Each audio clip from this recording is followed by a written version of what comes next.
ती अनावर होत नाही. आभाळासारखा आपला बाप आपल्याला आयुष्यभर पुरत नाही. बाप गेला, आधार गेला, बाकी काही उरत नाही.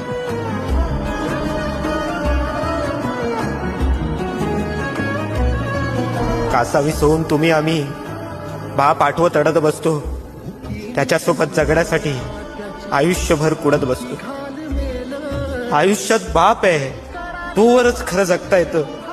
आयुष्यातलं खरं सुख आपल्या बापाकडंच मागता येतं. म्हणून एकदा बापाच्या कुशीत शिरून जगून घ्या. देवाकडं एवढं सुख जन्मोजन्मी मागून घ्या.